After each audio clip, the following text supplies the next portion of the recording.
No one.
Okay, good morning, everyone.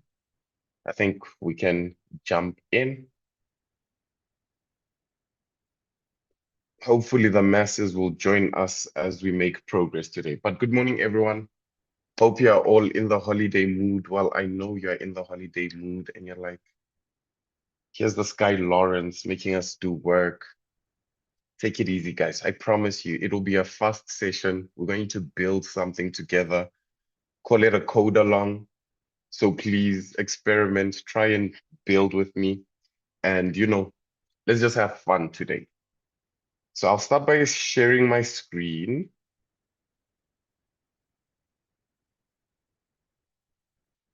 All right, there we go. Okay, so quick question. I'm just hoping that everybody managed to clone the repo and you extracted the contents out of the repo. And you extracted the contents out of the repo. And you also got your notebook out of the repo. Yeah.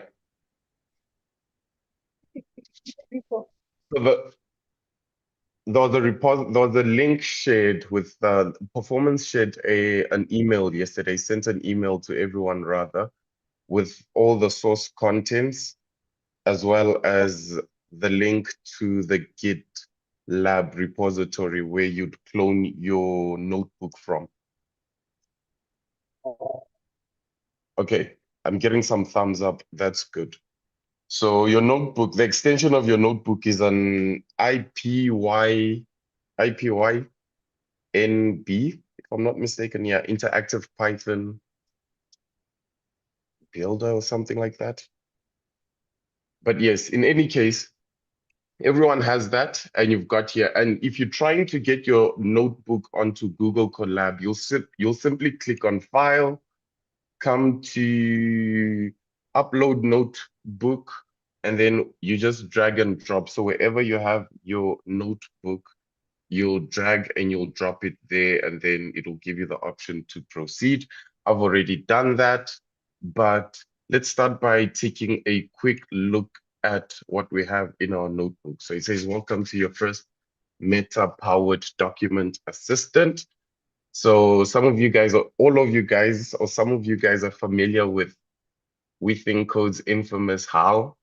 This is HAL's cousin on AI. So that's what we're going to build today. Today, we're going to build a simple but powerful AI tool, a PDF question and answer system powered by Meta's Llama AI models. All right. My second question, and I'd like to see some thumbs up, is did we all secure our API keys from OpenRouter? So if you did, there's a lot of thumbs up. That's a lot of thumbs up. Great.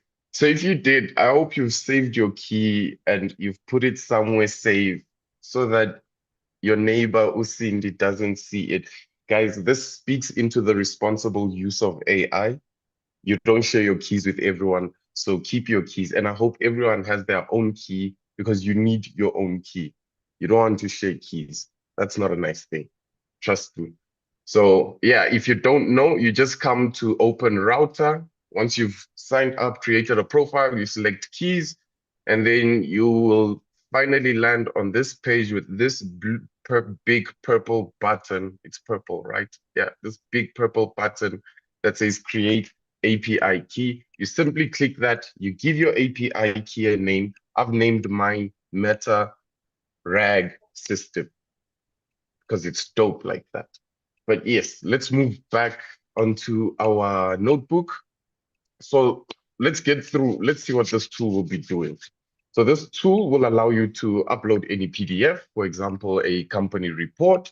So if you're a researcher or you're a very inquisitive entrepreneur and you want to dig deep into your competitor's report, you can create a mini bot that really understands in a contextual view of what that company is all about. A curriculum, say you want to scrutinize a curriculum and find out, you know, whatever a curriculum has, ask more questions, probe just to get more valuable learning content. You can do that.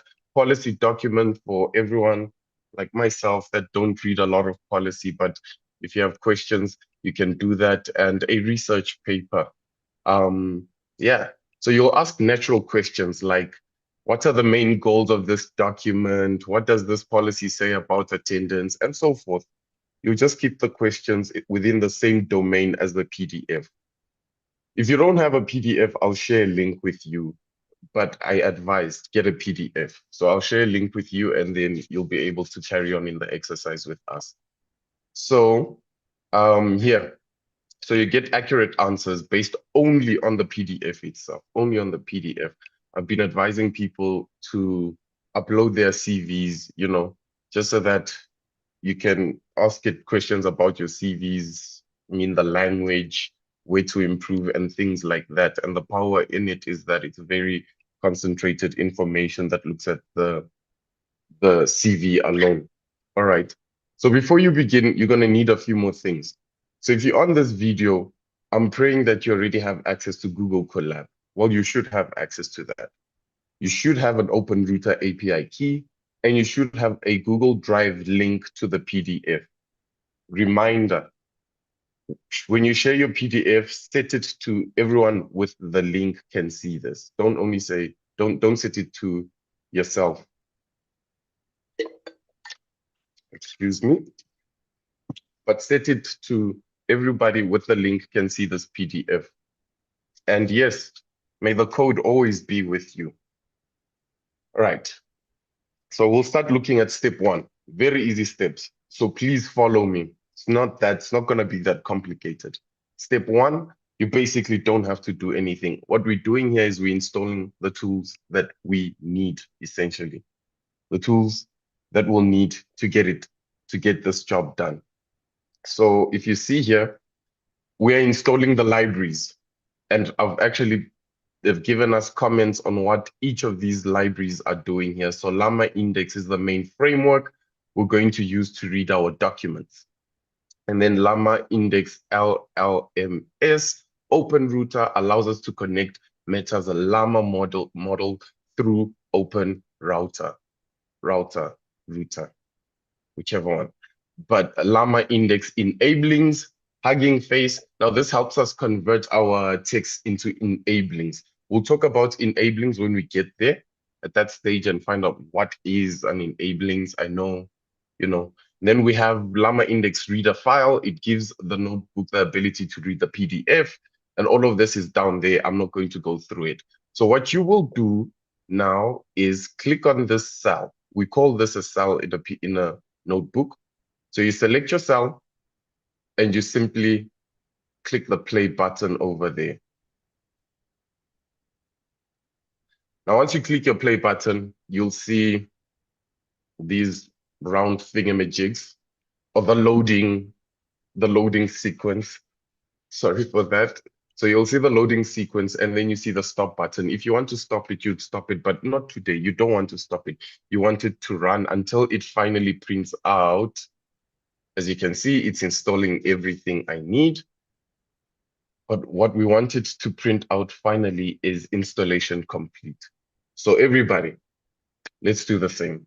Okay, installation complete, but I have an error. Pip dependency resolver does not currently take account packages that were installed. Source following conflict IPython requires, which is not installed. All right. When this happens, try and reinstall it again. The nice part is when these errors happen on Google Colab, it's a good dynamic. So you see my second shot and it did everything. So when we're using Google Colab, this was for the sole reason. On your natural PC, there's a lot of dependencies that you'll need to actually install these. So with Google Colab, we somewhat bypass that, and then we can ensure that everyone is working on a stable environment. All right. So we're moving over to step 2, which is now setting up the Llama model. So what does this cell does? In simple terms, you load your API key safely, you connect to Llama's 3.37b instruct model. So that's Llama's 3.37b instruct model. And then we set system rules for grounded answers here. That's what we're going to basically do. And then we load an enabling model for the document understanding. So in the Llama cookbooks, you'd find this under the section using Llama models with a provider and prompt engineering for RAG. So all of this is in the Llama cookbook. If you want to get in more detail, there's a link that has been shared. You can definitely go through it. So this cell teaches us the core skills of the Llama cookbooks, emphasis on how to correctly initialize and control a Llama model, which is really, really important. All right, cool. So our instruction here is essentially make sure you import all the required tools and libraries in the cell below. These are the essentials for building your RAG system. We've been given a hint. We're going to import OS, import getPass, from getPass, let's import getPass. And this is essentially so that we can protect our API keys when we enter them. So what you would do is simply copy this. And then right under here, you'd paste it. Again, be very, very careful of indentation and syntax. We chose to work in Python because it's easier to read. Once you've inserted it, you can say Control S to save that and then press the play button. And the play button has been pressed. Okay, cool. Now it's asking me to enter my API key, which I have hidden somewhere here.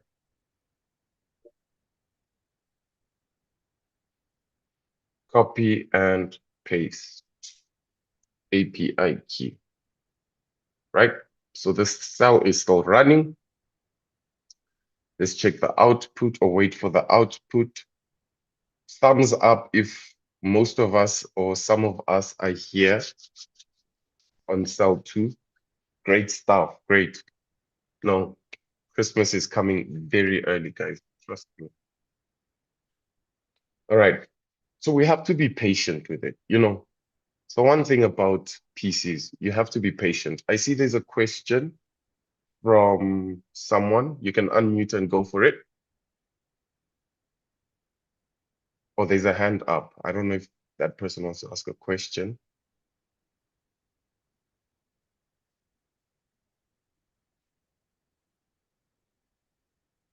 Okay, no question. I'll take it that I must slow down. All right, let Someone me said, please repeat step 2. Okay, let's repeat step 2, guys. Not a problem. So I'll repeat what we essentially doing in step 2. In step 2, we're setting up our AI model. Now, what we're doing here essentially is setting up our AI model and building it. So what we're going to do in this step, we're going to enter our Open Router API key. We're going to choose which Llama model we want to use. We're going to set the rules for how the AI should behave, and we're going to set up our enablings model. So if you read the instruction just under step 2, setting up the AI model, if you go down, there's a heading or subheading, rather instructions, and it says make sure you import all the required tools and library in the cell below. These are essential for building our RAG system. We've been given a hint. Yes? What you are reading from, it's not what we got yesterday. So for me on step 2, it just says here you import libraries into the open router API key, configure the Llama model, configure the embedding model, and enter Llama index to use them. That's all it Okay. says. So your file rather doesn't have the instruction and hint. Is that what you're saying? Nope. Okay. By thumbs up, how many of our files doesn't have this instructions and hints? Okay.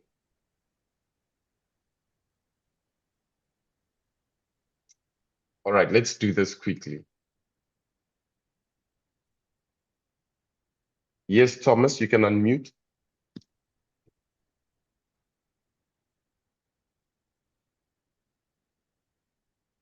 Thomas Hill.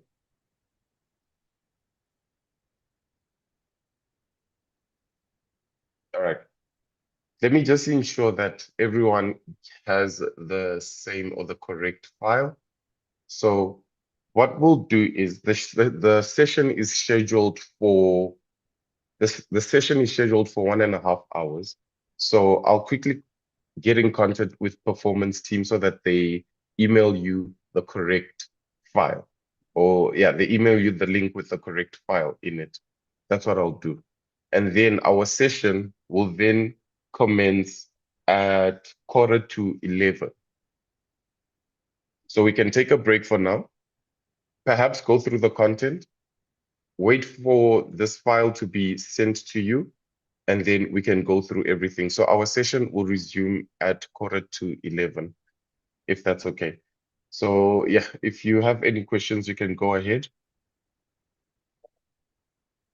Hi, Lawrence. Yeah. I think they just need to pull the latest change. It's also visible on mine now after I pulled the latest one. Oh, okay. So guys, please pull the latest change.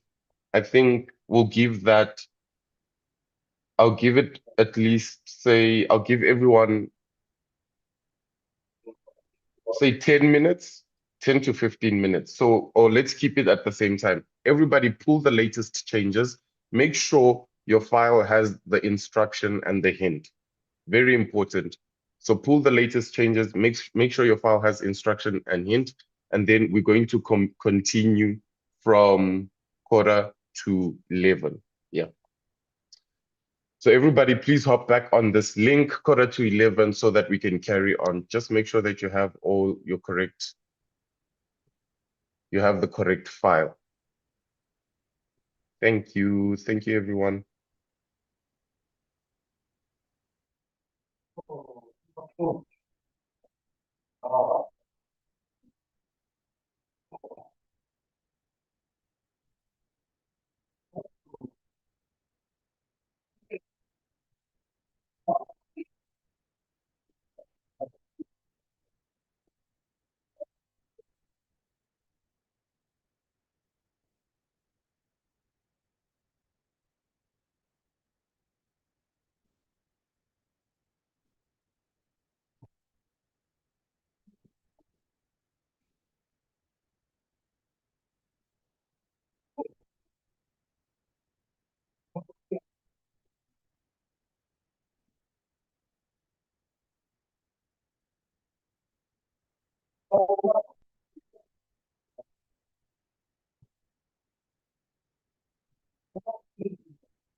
So, like, it's such easy in the stuff. What I call it in the workshop, literally, inspiration for compulsory. I said, look, it's not doing anything. See what they do.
Hi guys, just a quick note. The repo that you received has only a README file. That README file is what's referred to as a notebook when it's on Colab. So all you need to do is connect on Colab and copy those code snippets and run them in each cell. So there's no file that is supposed to be on the GitLab repo that you cloned there.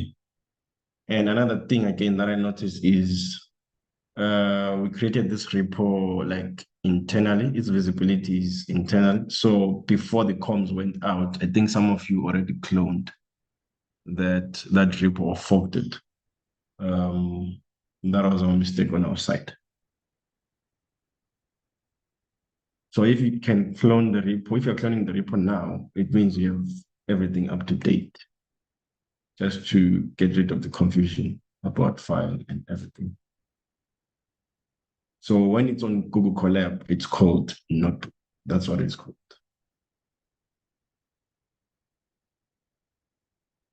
Hi, I'm sorry, Peter. How do you say we get the README to notebook again? How do you get what? How do I get the README to go to Google Colab again? You don't get the entire README to Google Colab. You just paste the code snippets there on the README file on Google Colab.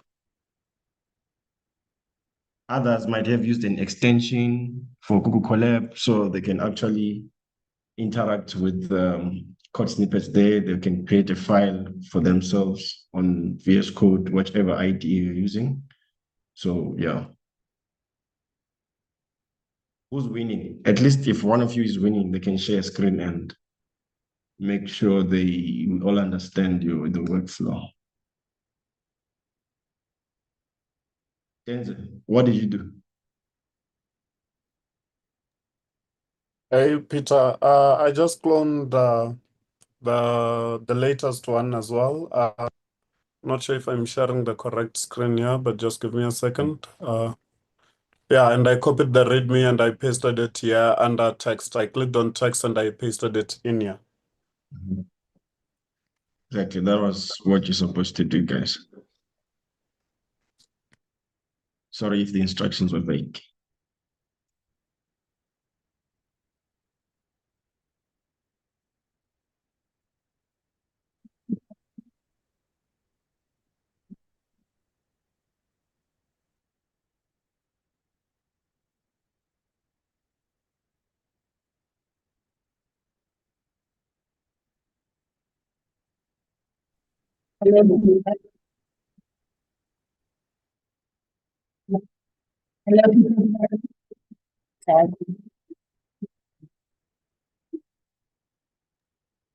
It's a bit shaky, but you can go ahead.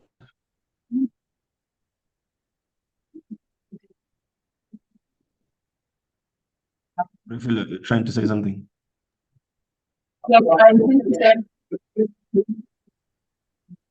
I'm sorry, I cannot hear you properly. Can you type like a message?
Yes, Hitler. Hi, apologies. Can we just get a repeat of how you take it from your README file to your Google Colab? Because I had left to try to retrieve the edited document and then came back and the guys already done explaining that part. But there's no edited document. When did you clone the repo? I cloned it yesterday, but then we had no instructions, so I wanted to go check for the edited one with the instructions.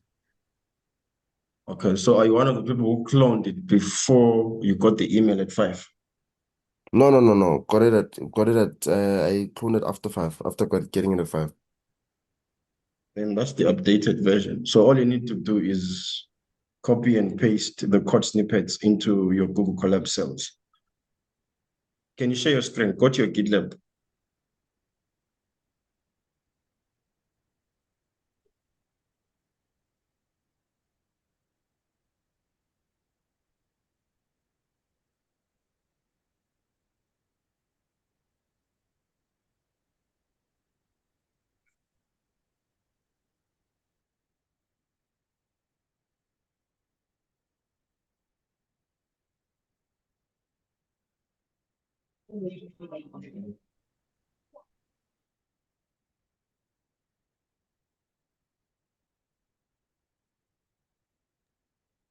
Good. Please scroll down.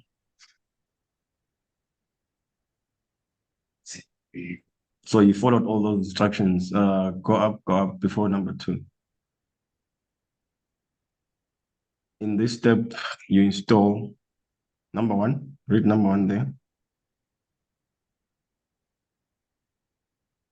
In this step, you install all the tools your AI assistant needs. Run this cell once per Colab session, right?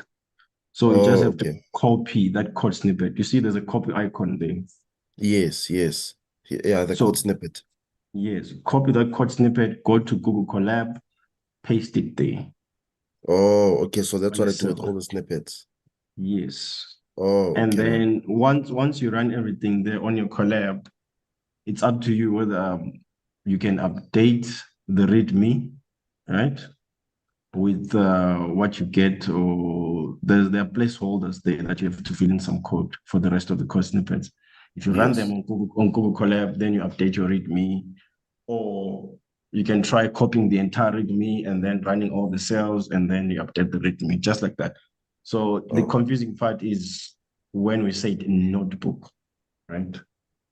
okay. No, makes sense. Yeah.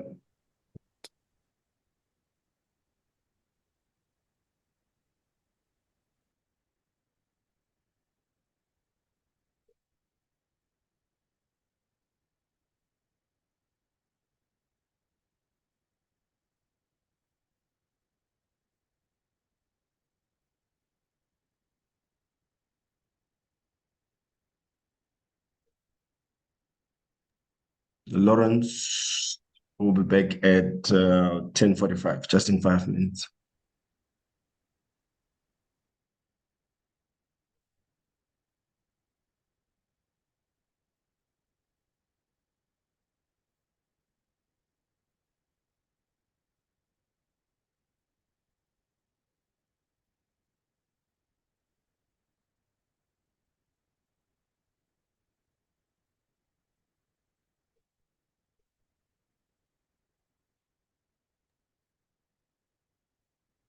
All right, I'm actually back early. I'm going to drop the link in the chat. If you can access that link, you can get the notebook or the notebook from there, and then we can take it from there. So once you get the notebook, download the notebook, go onto Google Colab. From there, you simply upload a notebook, and then you upload what you just downloaded, and then you should be good to go.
Hello, everyone. Have we all managed to get the notebook?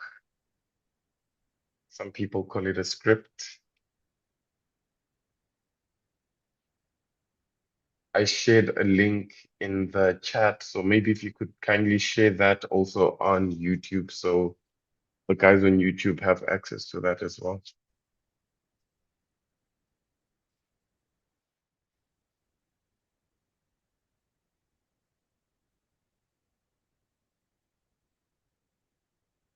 All right. So once you've downloaded that notebook that I shared, you simply click on File. You come down to Upload Notebook. You click on Upload Notebook. You drag and drop your file over here. It will say OK. You press OK, and then it should bring up this notebook.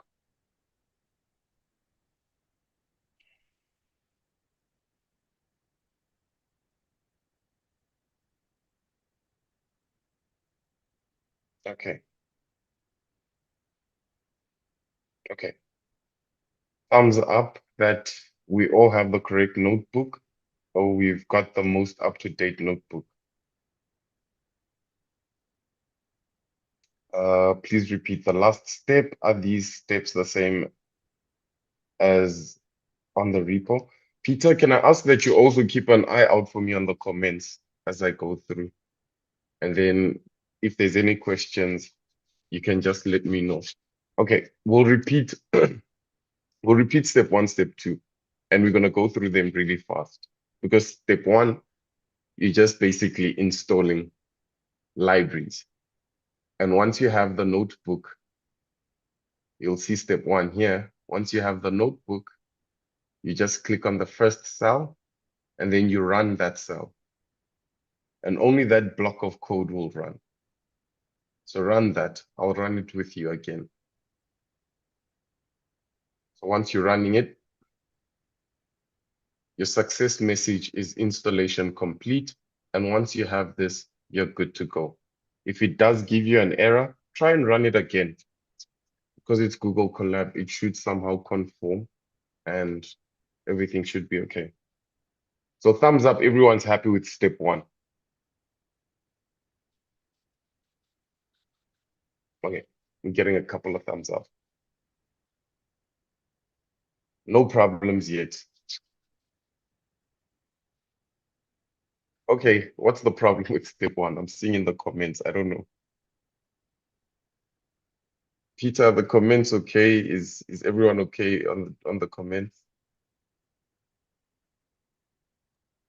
Yeah, please have help there because I Someone can't is really. asking, how do you upload the file? Some of us from step 1 and step 2 worked. What should we do? Should we redo? If step 1 and No. step 2 worked, just follow along, Lawrence, guys. Yeah. With the file, With the file, we'll do it again. Just like how you upload any file on any Google application on Google's workspace.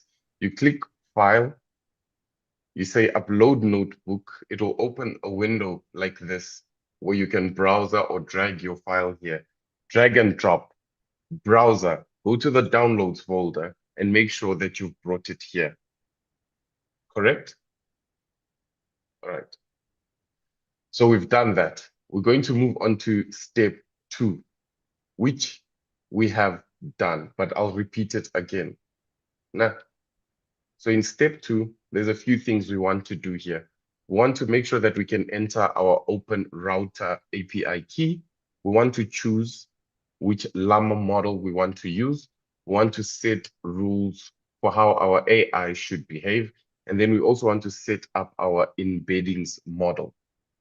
So now let's talk about that in, a little bit. Let's go a little bit deeper into that. So the instruction here is make sure you import all the required tools and libraries in the cell below. These are essential for building our RAG system. So we want to make sure that we have all of these installed. It has given us a hint here. The hint is actually a code block with all the imports that we need. So what you'll simply do is copy all of this scroll down to cell 2. Morning. Yes, Morning. thanks. Can you? Oh, Surely it was a mistake. They were greeting someone else on the side. Time I'm thinking I'm getting a greeting, but yeah. You paste this under, enter the code, enter your code here, enter code here. You just paste it under there. Once you've done that, and only that, you can click on run.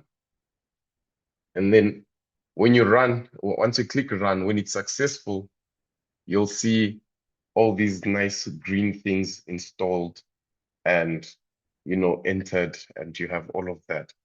But while that is running, let's quickly talk about a few lines of code here and what are they doing. So this simply here is just input. You know, I'm trying to get an input. We're using get pass so that it masks or it hides your API key. And then we're importing a few we're importing a few more libraries here, specifically settings, open router, and Hugging Face embeddings. But the most interesting one is this piece of code here. This piece of code here. So here we choose which Llama model we want to use. This model understands the question we ask.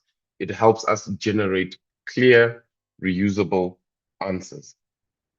First things first, all right, we'll start here. So essentially this line of code here, what I'm doing is I'm creating an AI model object called LLM.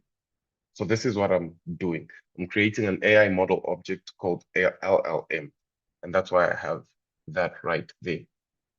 The second line of code. So this loads your API key safely from your environment variables. So what it does, it's going to keep it hidden, and it prevents you from accidentally exposing it to people in public out there. And they can then misuse your API key and you just get charged. In other cases, you just get charged ridiculously for something you haven't used. The second line of code, we choose the AI model. So this tells Open Router which AI model we want to use. So in this case, we're using Llama 3.3 7B Instruct. It's a free model. And it goes without saying, there's free right there on the surface. So it's powerful and it's free to use and it's perfect for our system. And that's what's happening in this line of code here. I've put a comment there for you. Choose the AI model. The next line is maximum size of answer. So maximum tokens. So this essentially is a set, like I'm setting the maximum length of the model's answer. I'm telling it I don't want answers longer than this size. So, you know, if you have the larger the number, the larger the answer. The shorter it is, the more controlled the answer is going to be.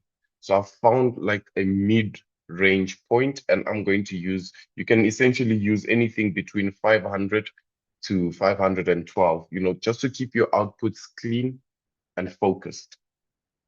Next is one really interesting parameter, and that's temperature. Right now I've set it at 0.1. So what temperature does is it controls the creativity versus your accuracy. So that's what we're doing, creativity and accuracy. And this ranges from 0.1 going to 1, if I'm not mistaken. So anything between 0.1 to 1, you'll be good. What happens is if you have a low temperature, something like 0.1, 0.2, 0.3, your model tends to be more factual, it's more repeatable, and it's more stable. It's much more stable. But if you then tweak it too much to the other side and say you are at 0.8, 0.9, what you're actually doing is you're fine-tuning your model to be more creative, a lot more creative. So it's going to really think things, you know, it's just going to be creative in the answers. And it just brings in a lot of unpredictability when it's on that side. And this is because we're specifically building a RAG system. For our RAG system, we want to be as accurate as possible. And that's why I've tuned this down to 0.1. You can try it with a neighbor, let your neighbor do it at 0.8 and you do it 0.1, upload the same PDF and get that going. All right, and then our timeout key, this simply gives the model time to respond. And then one of the interesting ones, or the biggest thing, is our system prompt. Our system prompt. Now, this is what we call the rule book for your AI model. Just like how you tell ChatGPT, Gemini, or Claude, you are acting as a data scientist. I want you to find insights out of this data set. When you prompt it like that, you give it context. So system prompts acts exactly the same way. And if you can take a look at our system prompt in there, we have you're an expert RAG system that answers only using the provided context. Never hallucinate, never guess. If the answer is not in the context, in the content or context, just say so. Provide short, clear, factual responses between 2 to 4 evidence bullets. And generally, your AI model will behave to act like this. All right, and then moving on to the next important piece of code, which would be this one right here. So what does this code do? In this code, we create an embeddings model. Now, an embeddings model is a tool that simply converts text into numerical vectors. I repeat, it converts text, so words, into numerical vectors. And these numerical vectors are what your AI model is then trained on. Okay? These vectors are what your RAG system uses to actually compare these texts. It measures the similarities between the text, and then it also searches for the most relevant chunks of your PDF. So this is what happens in this core of our vector database, right? And then you can see that we have Hugging Face embedding. So what this does essentially is from Hugging Face, now this platform with thousands of machine learning models, this enabling model, now they different from LLM models in such a way that LLM models generate answers, enabling models run text into searchable numbers. It ties back to what we do on top when we create these numerical vectors. I might be getting a little bit technical, but bear with me. Bear with me, somewhere, somehow, it will make a lot of sense along the line. And then the model name there is simply just tells our system which enablings model to load. So in this case, we're using this BAAI small ENV version 1.5. And this is one of the best small models because it's really fast, it's lightweight, it works extremely well for English text, and it's excellent for semantic search and retrieval. So it's in simple terms, what we're doing in this entire cell, this code loads lightweight, high quality embedding models to convert our PDF text into vectors so that our RAG system can search and retrieve the most relevant information. Yeah, essentially that's what we do. So if you run this model and then it asks you to enter your API key and you did, and your API key is valid, you'll be able to see this. And then the success message there is AI model and setting are ready for use. So just by thumbs up, I just want to get a feel how many people actually got this message. Okay. Okay. Got some AI developers with us here. Power to the people. So great, guys. Is there anybody stuck on step 2? We don't want to leave anyone behind. That's how caring we are. Everyone, each one, for each one. So we don't want to leave you behind. Yours has been running forever. All right. You'll just have to be patient with it. Give it time. It should take you no longer than, say, 3 to 5 minutes. If it does, stop the process. You can always come back here, stop the process and restart the process again and let it redo its thing again. All right, now we're going to move over to step 3. This is where we load the PDF from Google Drive. This goes without saying. There is no magic here. What we're simply going to do is we're going to write a block of code that allows us well, it asks us to paste the link to our Google Drive, the PDF in our Google Drive. So that's where our PDF is currently stored. We need that link. This block of code will then extract the file ID from the link. It will then download the PDF into the notebook and save it into the notebook, so in the environment of the notebook, so that even if your notebook is corrupt or it gets deleted, your system doesn't crash. So it literally downloads an entire copy for itself and then saves it there. All right. So in simple terms, step 3 brings the PDF into our AI workspace so that system can read it, understand it, and answer questions about it. In this instruction, bear with me. What we have to do is we need to download our PDF document.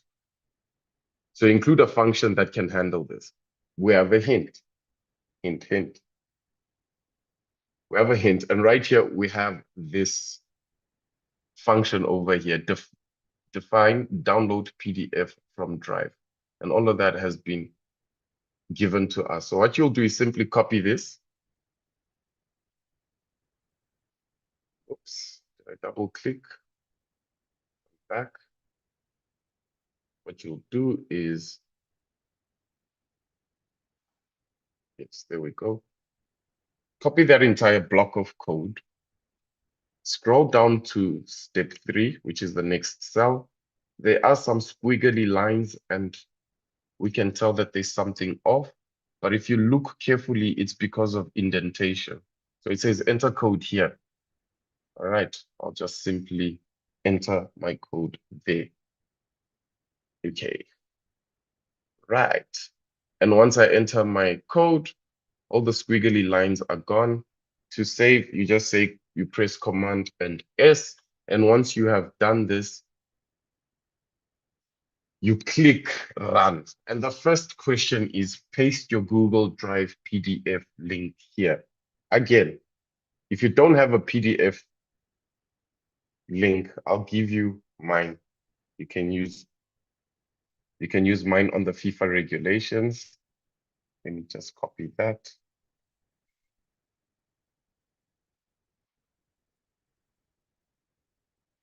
Yeah. So I've copied that. You should have access to it. Let me paste it in the chat.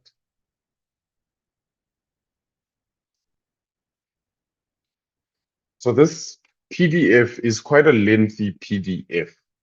It's quite a lengthy PDF. It's about 88 pages. So the larger your PDF, the longer this cell will take to run. But the smaller your PDF, the faster it will take to run. So if you run this cell and then you're getting this prompt, you might as well paste the link there, click enter, and as you can see on the output, it will download and it will save everything in your data/source. Well, it says it as source.pdf, but it's saved in your file as data, and you will find that right here. Source, there we go. That's where you'll get that. It's the exact same PDF. That step was easy. Thumbs up. Did we manage to get that? Anyone experiencing any specific problems? We had step 3. We need to get to step 5 and we are done. We are done. Okay. This is step 5 or step 6? Let me see. Step 6. So guys, we are halfway there. We're halfway there. Boitumelo, you have your hand up. Boitumelo Mukwena.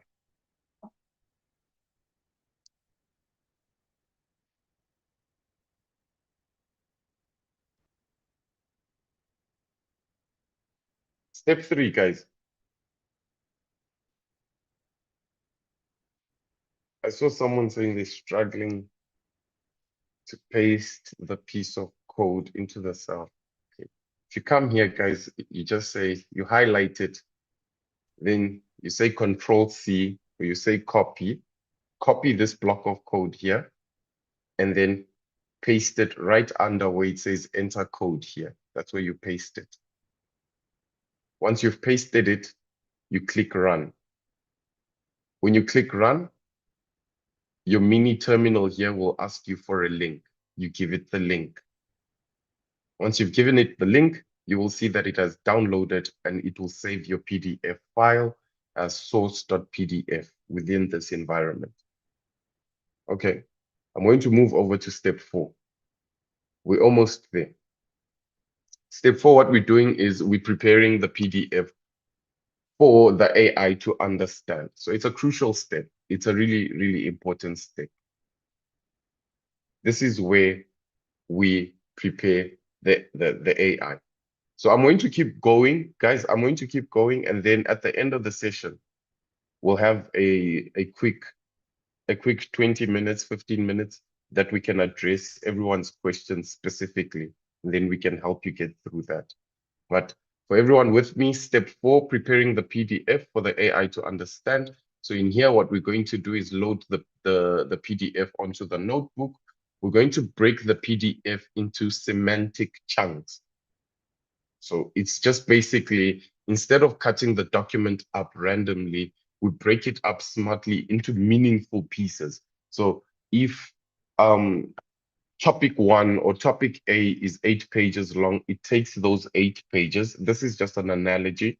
It will take those 8 pages. If topic B is 3 paragraphs, it will take those 3 paragraphs. Essentially, it just breaks the PDF up into information that is related to each other, context that can relate to each other within the PDF. That's what it does.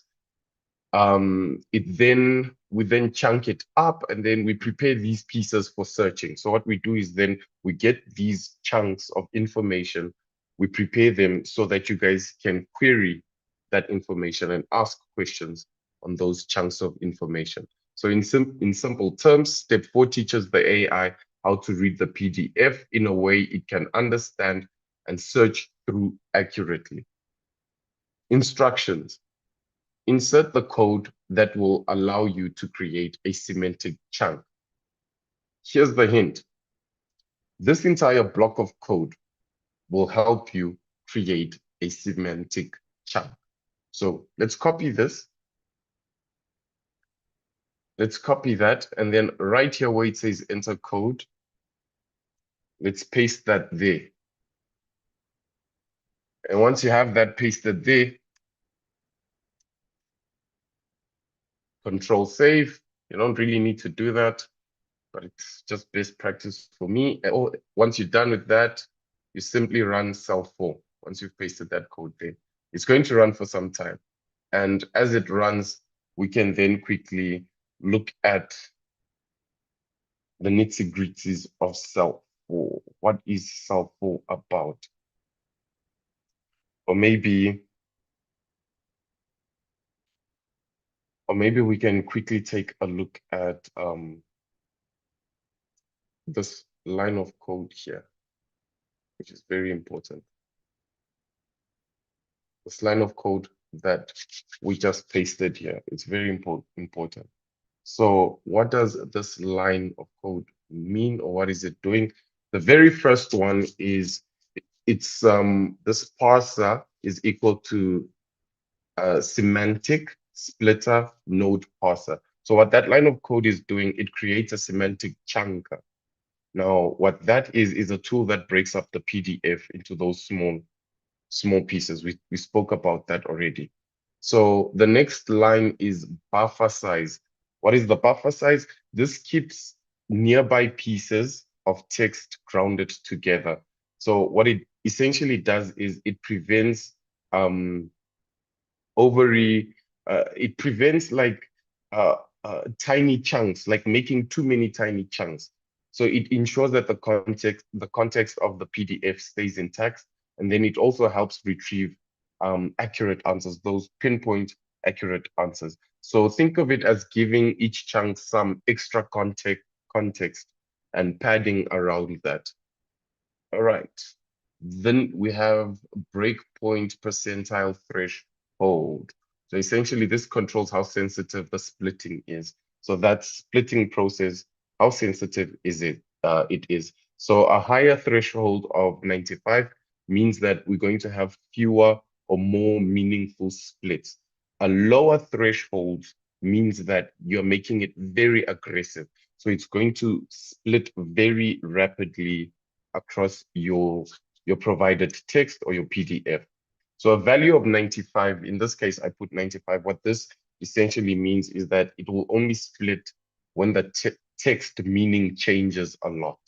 So if I'm talking about a car and then I start talking about a plane, it will change. But if I'm talking about a car and then I start mentioning things like headlights and gears, it won't necessarily change because we're still in context of what that really is. And then the last one is embed model semantic embed. So what this essentially does, it just tells the chunker to use an enabling model to understand the meaning of each sentence. And we created this enabling model right on top there.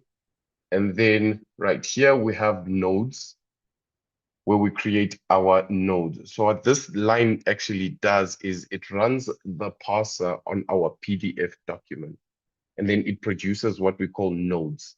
These nodes are essentially those chunks of text.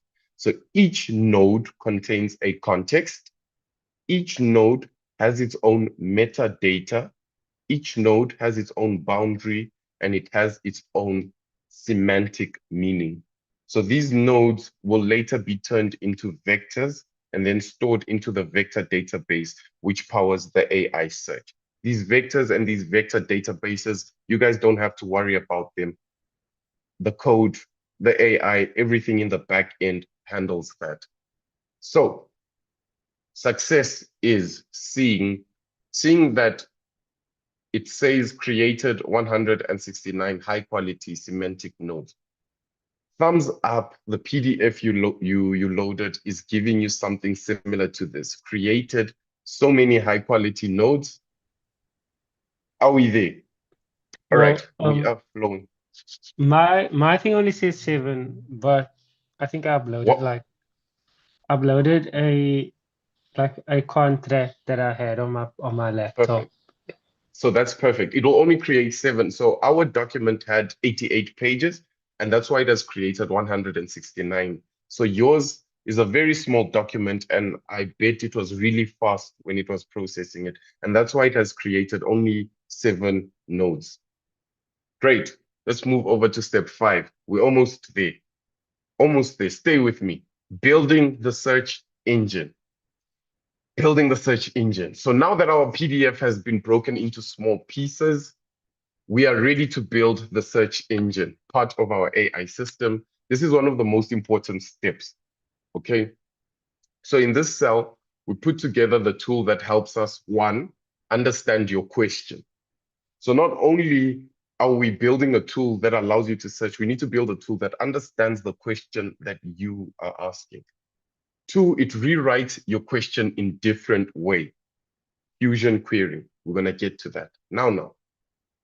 3, it searches through your PDF multiple times. 4, it combines the best results. 5, it gives the most accurate answer possible. So this technique is called query fusion, and it comes from Meta's Llama cookbook. It makes the AI much smarter and more reliable, especially when questions are complicated or phrased in different ways. So even if you're using incorrect grammar, you're using slash, using wola, and those type of words, the AI will tell you, it'll try its best to make sense of that. But otherwise, think of it like having several researchers look for an answer separately. So you have these 7 or several researchers, and you send them all to look for one answer, and then they all come back to you with different responses depending on their perspective or angle of the question. So in simple terms, step 5 builds the brain of our search system, the part that helps the AI find the right information in the PDF, even if the question is difficult or worded differently. So using your ATA, OLA, aware, those things, you just try and make sense out of that. Instruction is to set up the advanced retriever that will improve our RAG system's accuracy by writing queries, performing multiple searches, and combining the results. 3 things. So it rewrites queries, and what that simply means is the question that you ask it, it will rewrite the question. And then it performs multiple searches. So after rewriting the question many times, it performs a search based on the multiple questions it has formed. And then from there, it will get a bunch of answers and then, put the answers together to give you a more holistic, a more satisfying answer. So we have a hint. The hint says build the advanced system using the document chunks. And this is the code.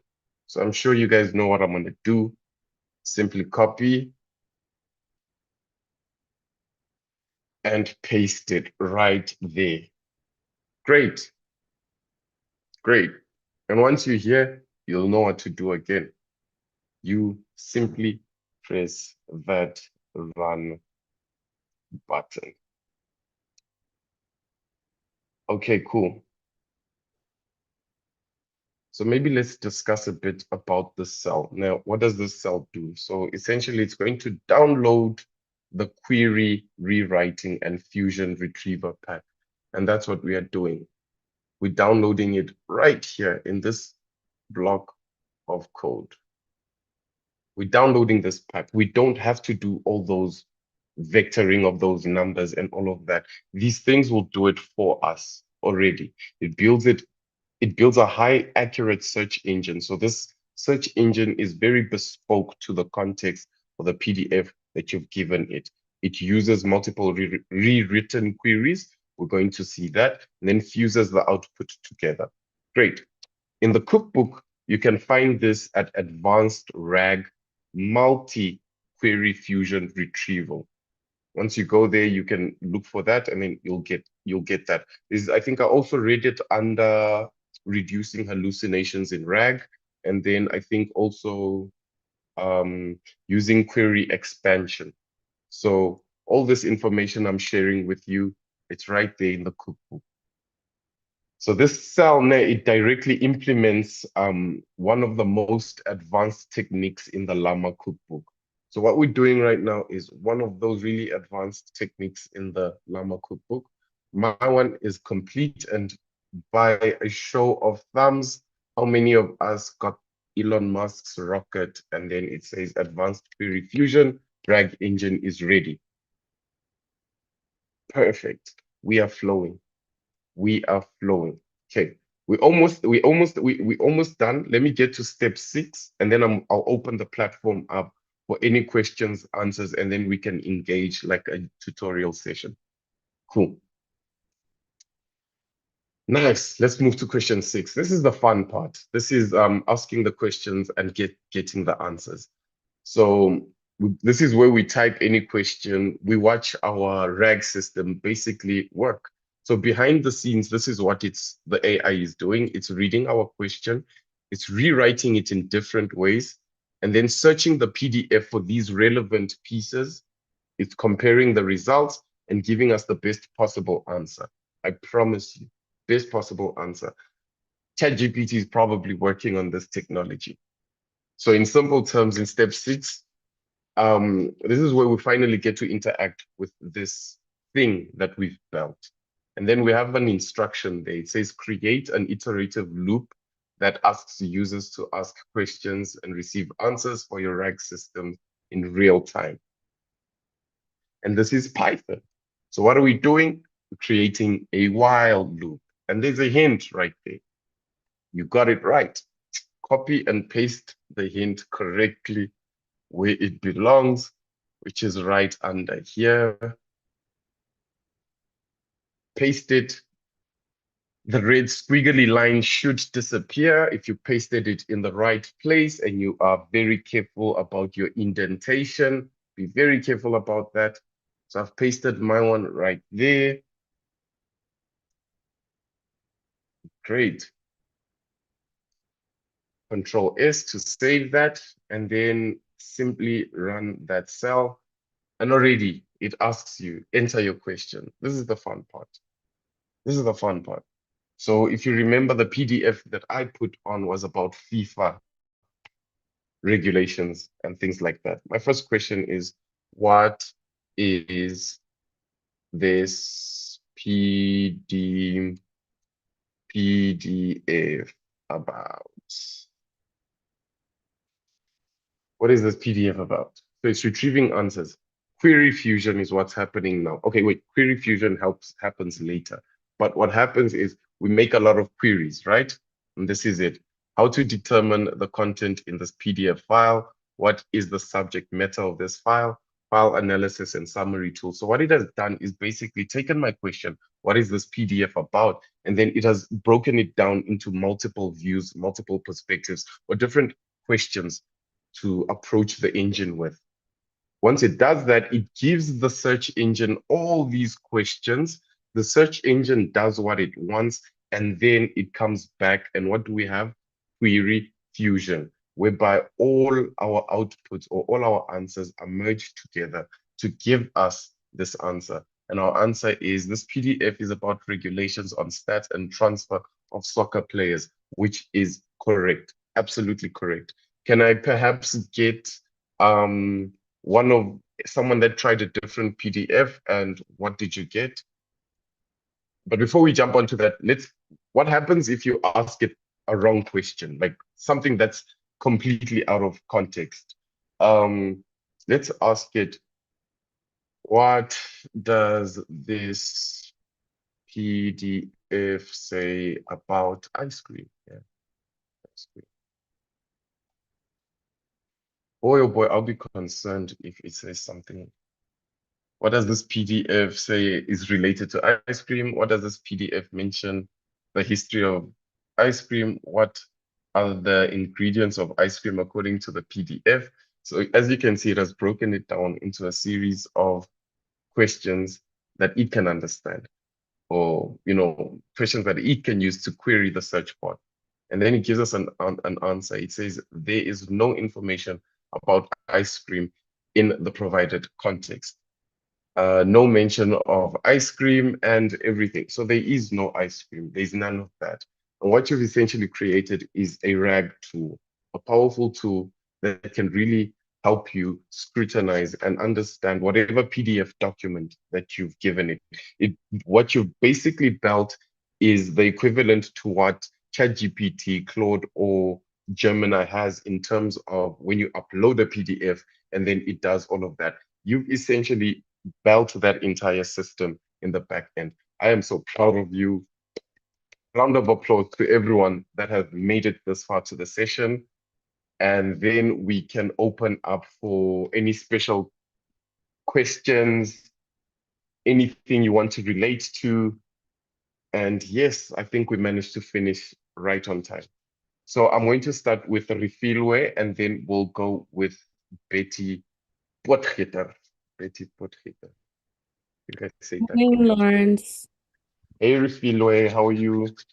I was great until now. Oh, So I'm stuck. I uploaded my PDF. I used my CV, and in step 3, it actually said that PDF downloaded, and then in step 4, I am getting like a bunch of warnings, mainly saying invalid PDF header, and then it said loaded 0 documents. Oh, Creators. okay. Yeah, I'm not Okay. sure what I'm. Did you make sure the PDF, when you say share, you make sure you set your share limit, your share settings to anyone with the link. You have to make it that share it, and you have to give it permissions to say anyone with the link. But that's on your Google Drive side. Okay, I'll try that and then I'll just type in the chat. Yes, make sure that every you give your RAG system the right to access your PDF. So you must say anyone with the link, and then you do that. Okay. And then if it does give you problems, the nice part is you in Google Colab. It shouldn't give you problems. Run it again. If not, run it from the top again and make sure that it installs the dependencies. Run all your cells one by one, one by one, one by one, until you get past cell 4. So now that I've fixed that restriction, do I just go back to where it said insert PDF link, I think? Yes, and then so essentially you're going to have to rerun cell 4. Is it, wait, I think it's 3. cell 4, right? Oh, 3. Yes, you'll have to rerun cell 3. So you'll have to rerun it, give it the link, and then run cell 4 again. Okay, thank you. Perfect. Petit Potgieter.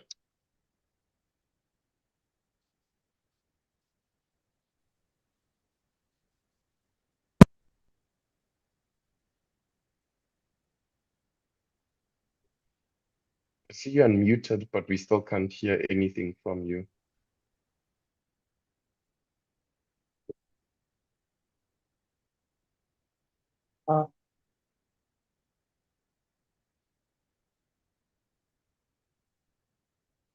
Betty, your hand is still up, but no questions. Any other questions from anyone else? Well, for me, I don't know if the document, I don't know if it's because, like, you know, these Telkom documents, they can be encrypted sometime.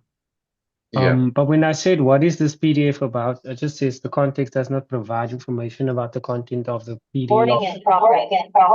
No topic or subject is mentioned. The file path and source, what? The file path and source is provided, but not the context. Only page Oh, okay. labels and chunk types are given. Okay. So you know what I think you should do? Mm-hmm. Okay, is that the first question? Have you prompted it another question, perhaps? I've asked it other questions and it's kind of giving the same thing for all of them. The same thing. Okay. Yeah. So I think just be mindful about the documents. I know it can be any PD documents. So if your Mm-hmm. documents are encrypted or anything, it will give you some sort of errors. So Okay. just try and make sure that it's a bare raw document without restrictions or limitations, and Okay. you'd be able to get that answer. But big ups for you for trying with your PD with your CV. If what I'd advise is there's a button right on top of Google Colab. I don't know, am I still sharing? Yes. So there's this run all button. This is a superpower button. So you can simply click this button and then it will start running all your cells one by one for you. One by one for you. Just make sure that the code in cells is identical to mine. You know, it should be identical to mine, but just make sure if that is okay, it will work out and then it will sort everything out. Otherwise, it should be okay.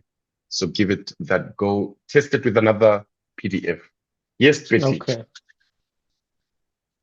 I rejoined. Okay, I've rejoined on my phone. Could you go into more details about how this differs from a more traditional LLM style? I'm really interested in that. You only touched on it a little bit. I'm sorry, I struggled to hear what you were saying. There's a lot of feedback I'm getting. Okay, give me a second. Could you go into more detail about how this differs from a more traditional LLM style AI? More You touched on traditional, it. Yeah. more traditional LLM. You're asking, I'm not sure if you could just rephrase your question. You mentioned that the architecture of this differs from an LLM slightly differently. Would you be interested in going to more details about that? Oh, okay. So you're asking me how is a RAG system more different to an LLM? Yes. Okay, so a RAG system essentially is, I'll just break it up again. It's a retrieval augmented generation, and it's a technique. And LLMs are large language models. So we have a RAG system, and then we have LLM, large language model. So they somewhat work together, but they're not the same thing. So they solve different problems, and then they play different roles in the AI system. So here's something. An LLM is like a brain. We look at it as a brain. So it's trained on huge amounts of internet text. So it can understand language, generate text, answer questions, summarize things. It can do all of that. Nah? But LLM, a large language model, has one big limitation. It does not know your private data. It doesn't know that. And when we speak about using AI responsibly and all of that, it speaks into the same context. So your large language model can only use what it has learned during training. And all this information it has learned is from the internet, the text on the internet, and so forth. This is why large language models sometimes hallucinate, and that's making answers up. This is why they can be biased sometimes. That's when it can say something like males are stronger leaders. That's not true. That's being biased. So large language models are trained over a huge corpus of data set. When we speak about a RAG system, we narrow it down. We're talking about a researcher. So a RAG system adds a retrieval step before the LLM answer, if you get what I mean. So think of it like giving the LLM access to a library containing your PDFs, your documents, your textbooks, your databases, company documents, you have it. And instead of letting the AI guess or the LLM guess, what you actually do is you tell it to search the documents. And that way it provides more clear, more concise, and more detailed answers around that context. I don't know if I was clear there, but in short, large language models answer from memory, RAGs answer from documents. Is that That's okay? very clear. Thank you very much. Thank you. I see another hand up. You can go for it.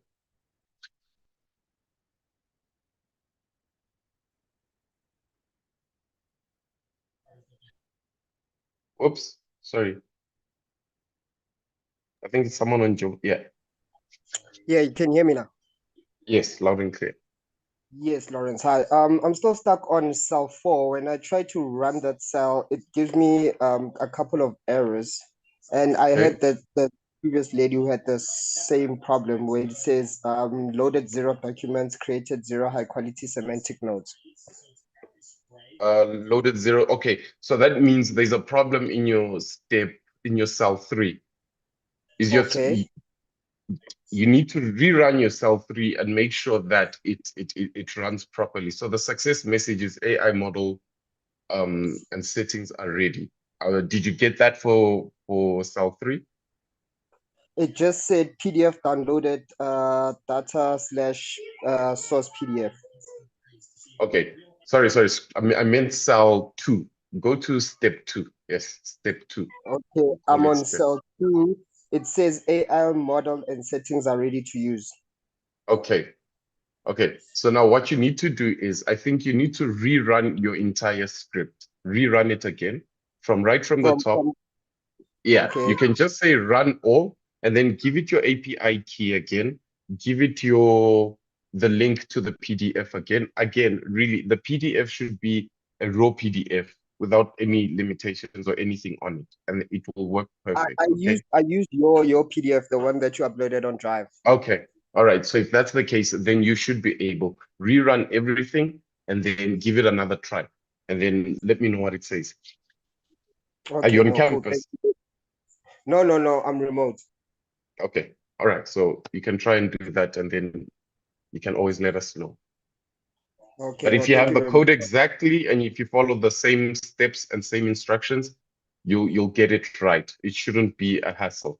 Don't forget, guys, please don't forget to push your notebook. So once you're done on Google Colab, you come to File, and then you download your notebook.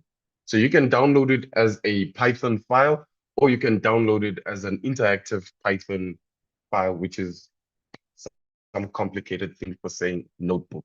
You download it as that, and then you push it back up to the repo, and you have to submit the 2 forms so that we can access the work that you've done.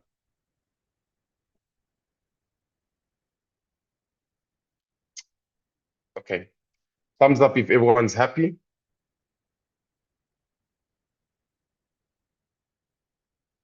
Everyone's not happy. Okay.